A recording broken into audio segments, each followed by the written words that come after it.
Shalom saudara yang terkasih di dalam Tuhan. Kembali lagi dalam renungan tekad, temukan kebenaran Allah yang dahsyat.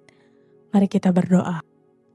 Bapa Surgawi, terima kasih Tuhan untuk kesempatan hening ini bersamamu. Kami hentikan sejenak aktivitas kami dan memusatkan hati serta pikiran kami kepadamu.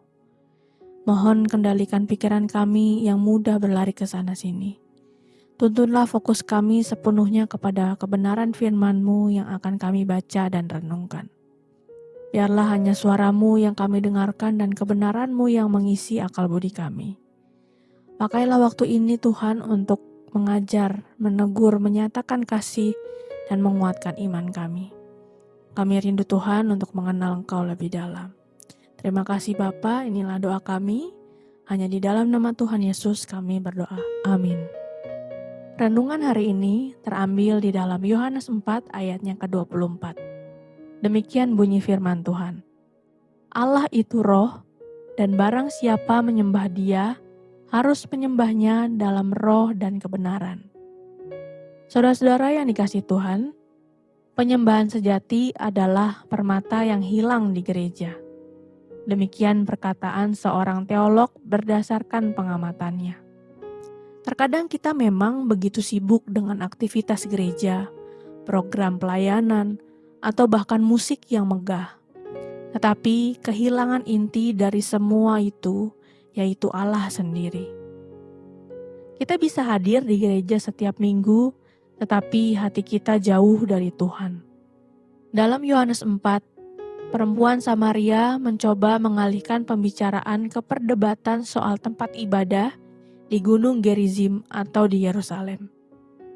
Tetapi Yesus tidak terjebak dalam argumen lokasi. Ia menyingkapkan realita baru yang dibawa olehnya. Penyembah-penyembah benar akan menyembah Bapa dalam roh dan kebenaran. Artinya, bukan tempat atau ritual yang utama, tetapi sikap hati dan relasi yang sejati dengan Allah. Roh Kudus memampukan kita untuk menyembah dengan tulus, dan hanya melalui Kristus Sang Kebenaran.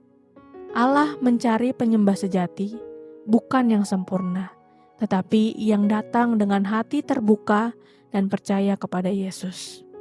Apakah kita telah menjadi penyembah seperti itu? Hari ini, marilah kita berhenti sejenak dan bertanya, apakah penyembahan saya masih berpusat pada Tuhan atau pada bentuk dan kenyamanan? Saudara-saudara yang dikasihi Tuhan, minta Roh Kudus memurnikan hati kita dan tuntun kita kembali menyembah Bapa dalam roh dan kebenaran. Bukan hanya di gereja, tetapi dalam setiap aspek hidup kita.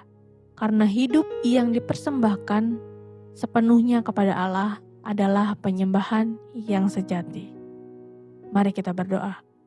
Bapa yang di surga, renungan hari ini kembali menyadarkan kami bahwa kami rindu menjadi penyembah-penyembah sejati.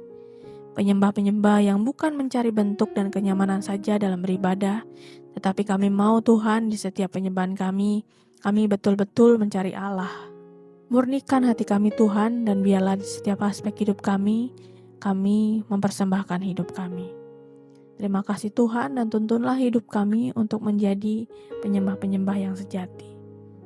Hanya di dalam nama Tuhan Yesus kami berdoa. Amin. Saudara-saudari yang terkasih, puji syukur kami sudah mendoakan pokok-pokok doa yang telah kami terima. Jika saudara-saudari pada saat ini memiliki pokok-pokok doa yang dapat dibagikan kepada kami untuk kami doakan, saudara-saudari bisa mengisi pada link deskripsi dari tayangan ini atau scan barcode yang ada pada tayangan ini. Kami akan mendukung di dalam doa untuk setiap pokok-pokok doa yang ada. Dan jika saudara-saudari diberkati melalui kebenaran firman Tuhan hari ini, silakan bisa dibagikan tayangan ini kepada siapapun yang saudara rindu untuk mendengarkan. Selamat melakukan firman Tuhan yang dahsyat. Tuhan Yesus memberkati.